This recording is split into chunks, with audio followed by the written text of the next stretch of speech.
وأما الشفاعة الثالثة فيشفع في من استحق النار، وهذه الشفاعة له ولسائر النبيين والصديقين وغيرهم، فيشفع في من استحق النار ألا يدخلها، ويشفع في من دخلها أن يخرج منها، ويخرج الله من النار أقواما بغير شفاعة بل بفضله ورحمته، ويبقى في الجنة فضل عمن دخلها من أهل الدنيا، فينشئ الله لها أقواما فيدخلهم الجنة۔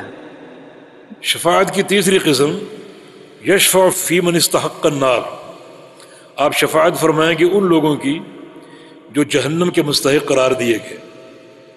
یہ وہ لوگ ہیں جو موحدین تھے مگر نافرمان تھے، گناہوں کا ارتکاب کرتے تھے، جن کے جہنمی ہونے کا فیصلہ کر دیا گیا، تو آپ شفاعت فرمائیں گے کہ وہ جہنم میں داخل نہ کیے جائیں، اللہ ان کو جہنم سے نجات دے دے، بچا لے۔ یہ شفاعت تیسری قسم کس کے لیے؟ ان گناہ گار موحدین کے لیے جو توحید والے تو تھے لیکن گناہوں کا ارتکاب کرتے تھے، ان کے گناہوں کی بنا پر ان کے جہنمی ہونے کا فیصلہ کر دیا گیا، آپ شفاعت فرمائیں گے کہ ان کو جہنم میں داخل نہ کیا جائے۔ وہذہ الشفاعۃ لہ ولسائر النبیین، یہ شفاعت آپ بھی فرمائیں گے اور سارے نبی بھی فرمائیں گے، والصدیقین، اور صدیقین فرمائیں گے، صالحین فرمائیں گے، وغیرہم، اور بھی جیسے ملائکہ ہیں وہ بھی فرمائیں گے۔ اس شفاعت میں سب شریک ہیں۔ ان کے لیے نافرمان موحدین کے لیے جن کے جہنمی ہونے کا فیصلہ ہو گیا کہ اللہ ان کو جہنم سے بچا لے اور جہنم کا داخلہ ان کو عطا نہ فرمائے، یہ شفاعت آپ بھی کریں گے اور سارے انبیاء بھی کریں گے، ملائکہ اور صدیقین بھی کریں گے۔ یشفع فی من استحق النار، آپ شفاعت کریں گے ان لوگوں کی جو جہنم کے مستحق بن چکے، اللہ یدخلھا، کہ وہ جہنم میں داخل نہ ہو۔ یشفع فی من دخلھا ان یخرج منھا یا یخرج منھا، اور جو لوگ جہنم میں داخل ہو چکے ہوں گے یعنی موحدین، نافرمان موحدین، ان کے لیے شفاعت کریں گے کہ ان کو نکال لیا جائے۔ ان نافرمانوں کی شفاعت دو طرح سے ہوگی، ان کے جہنمی ہونے کا فیصلہ ہو چکا، آپ شفاعت کریں گے کہ ان کو جہنم میں داخل نہ کیا جائے، اور ایسے لوگ اگر ان میں سے کچھ جہنم میں داخل کر دیے گئے ہوں گے تو آپ شفاعت کریں کہ ان کو نکال لیا جائے، تو اللہ آپ کی شفاعت کو قبول کر کے اہل توحید کو نجات دے دے گا اور جہنم کے داخلے سے بچا لے گا۔ اس کی دلیل ابو ہریرہ کی حدیث صحیح بخاری میں آپ نے پوچھا تھا من اسعد الناس بشفاعتک یوم القیامہ، یا رسول اللہ صلی اللہ علیہ وسلم وہ کون خوش نصیب لوگ ہیں جن کی آپ شفاعت کریں گے؟ تو رسول اللہ صلی اللہ علیہ وسلم نے ارشاد فرمایا تھا اسعد الناس بشفاعتی یوم القیامہ من قال لا الہ الا اللہ خالصا من قلبہ، کہ قیامت کے دن جو لوگ میری شفاعت سے مستفید ہوں گے اور فائدہ اٹھائیں گے وہ صرف وہ لوگ ہیں جنہوں نے بالکل خالص ہو کر توحید کو قبول کیا، کوئی شرک نہیں کی، کوئی ملاوٹ نہیں شرک کی، بلکہ خالص مخلص وہ موحد ہیں اور صاحب توحید ہیں، انہیں میری شفاعت نصیب ہو۔ چنانچہ اگر وہ گناہ گار بھی ہوئے تو اللہ تعالیٰ رسول اللہ علیہ وسلم کی شفاعت کو قبول کر کے ان کو جہنم سے نکال دے گا، اور اگر داخل نہیں ہوئے تو آپ کی شفاعت کو قبول کر کے ان کا داخلہ بھی روک دے گا اور ان کو جنتی قرار دے گا۔ شیخ الاسلام نے اختصار کی ہے، شفاعت کی 3 قسمیں بیان کی ہیں، کچھ اقسام اور بھی، علماء نے 8 قسمیں اس کی جمع کی ہیں، جو 5 باقی اور ہیں وہ اختصار سے آپ سن لیجئے۔ ایک، نبی علیہ السلام کا شفاعت کرنا خاص اپنے چچا ابو طالب کے لیے جنہوں نے آپ کی خدمت کی تھی، چنانچہ وہ شفاعت جہنم سے نکالنے کی نہیں، کیونکہ کافر کے لیے جہنم کا خروج نہیں ہے، وہ شفاعت صرف عذاب کی تخفیف کی ہوگی کہ یا اللہ ابو طالب کے عذاب کو ہلکا کر دے، تخفیف عذاب کی۔ اور یہ قسم بھی آپ کے لیے خاص ہے، اس میں اور کوئی شریک نہیں کہ آپ صلی اللہ علیہ وسلم اپنے چچا ابو طالب کی شفاعت کریں گے تخفیف عذاب کی، نہ کہ خروج کی۔ اور 5ویں قسم جو ہے نبی علیہ السلام کا شفاعت کرنا نافرمان موحدین کے لیے کہ ان کو جہنم سے نکال لیا جائے۔ 6ٹھی قسم آپ کا شفاعت کرنا بعض جنتیوں کے درجات کی بلندی کے لیے، بعض جنتی جنت میں داخل ہو جائیں گے، درجات ان کے نیچے ہوں گے، چھوٹے ہوں گے، آپ شفاعت کریں گے کہ یا اللہ ان کے درجے اونچے فرما دے، ان کو اور رفعت اور ترقی عطا فرما دے۔ اور 7ویں قسم آپ کا شفاعت کرنا اہل اعراف کے لیے، اعراف جنت اور جہنم کے درمیان ایک مقام ہوگا، اس میں وہ لوگ داخل ہوں گے جن کی نیکیاں اور گناہ برابر ہوں گے. نیکیاں بڑھ گئی تو جنت ہی ہے، گناہ بڑھ گئے تو جہنم ہی. لیکن وزن اعمال جب کیا گیا تو ان کی نیکیاں اور گناہ بالکل برابر مساوی، تو ان کی نہ جنت نہ جہنم، بلکہ بیچ میں ایک موقف ہے اعراف کا، وہاں ان کو کھڑا کر دیا جائے گا، وہاں داخل کر دیا جائے گا. تو اللہ کے پیارے پیغمبر ان کے لیے شفاعت کریں گے کہ یا اللہ انہیں بھی جنت کا داخلہ عطا فرما دے.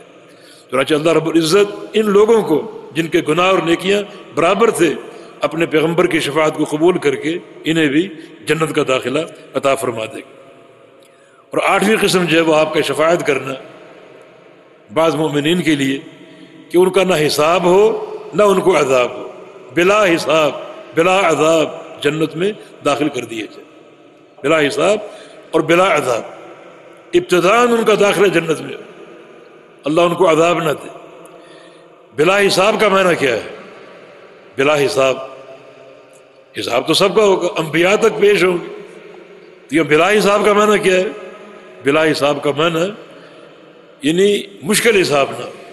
حساب کے 2 قسمیں، ایک ہے حساب بمعنی عرض، اعمال کی پیشی، اللہ تعالیٰ اعمال پیش کرے گا اور اقرار لے گا، یہ عرض ہے، یہ آسان حساب ہے. ایک ہے حساب بصورت مناقشہ کہ تم نے فلاں گناہ کیوں کیا تھا. حدیث میں آتا کہ آپ آسان حساب کی دعا کرتے، اللہم حاسبنی حسابا یسیرا. تو آسان حساب کیا ہے؟ فرمایا کہ انما ذالک العرض، آسان حساب گناہوں کی پیشی ہے. اللہ گناہ پیش کرتا جائے گا، بندہ مانتا جائے گا، بندہ مانتا جائے گا. جب تک معاملہ عرض کا ہے حساب آسان ہے. ومن نوقش فقد عذب، جس شخص کے ساتھ حساب میں مناقشہ ہو گیا کہ تو نے یہ گناہ کیوں کیا تھا، وہ مارا گیا، وہ نہیں بچے گا. تو جو ہے نا بلا حساب کچھ لوگ داخل ہوں گے، اس کا معنی یہ ہے کہ پیشی ہوگی ان کی، اللہ کی عدالت میں جائیں گے وہ، مگر ان کا حساب مشکل نہیں ہوگا، مناقشہ نہیں ہوگا، بلکہ بصورت عرض ہوگا. یہ ہے یخرج اللہ من النار اقواما بغیر شفاعت. اللہ رب العزت کچھ لوگوں کو نکالے گا جہنم سے شفاعت کے بغیر. کیسے؟ بفضل ہی و رحمت ہی، اپنے فضل اور اپنی رحمت کے ساتھ. تو ایک حدیث میں آتا ہے کہ جب سارے شفاعت سے فارغ ہو جائیں گے تو اللہ فرمائے گا کہ شفاعت الملائکہ، فرشتے شفاعت کر چکے، وشفع النبیون، اور نبی بھی شفاعت کر چکے، وبقی ارحم الراحمین، باقی ارحم الراحمین رہ گیا، میں رہ گیا ہوں. اب میرا کام اللہ رب العزت اپنی رحمت اور فضل سے لوگوں کو جہنم سے نکالے گا. نبی علیہ السلام کی حدیث ہے یخرج من النار من لم یعمل خیرا قط، اللہ اسے بھی نکال دے گا جہنم سے جس نے کبھی کوئی نیکی نہیں کی. ہاں توحید اس کی ہے، شرک نہیں ہے، یہ بات نوٹ کر لے، لیکن نیکی کبھی بھی نہیں کی تو اپنی توحید کی برکت سے وہ بھی نکال لیا جائے گا. اور ایک حدیث میں جس کے دل میں ایک رائی کے دانے کے برابر ایمان ہوگا، توحید ہوگی، اللہ اس کو نکال دے گا. اور نبی علیہ السلام کی ایک اور حدیث ہے بصلاۃ حثیات من حثیات ربی، اللہ ایک قبضہ، ایک مٹھی بھرے گا، لوگوں کو نکال لے گا. اور ایک حدیث میں 3 حثیات کا ذکر، 3 چلو بھرنا، ایک چلو بھر کے نکالا، دوسرا اور تیسرا، اللہ 3 چلو بھرے گا جہنم میں اور لوگوں کو نکال دے گا. اس طرح کن کو؟ جو موحد تو ہیں مگر نافرمان تھے، مگر ان کی توحید کی برکت سے اللہ تعالیٰ ان کو بالآخر نکال دے گا. امیر عمر کا قول ہے کہ یا اللہ مجھے تیری رحمت سے امید ہے کہ تیسرے چلو میں عمر کو اٹھا لے گا، تو تیسرے چلو.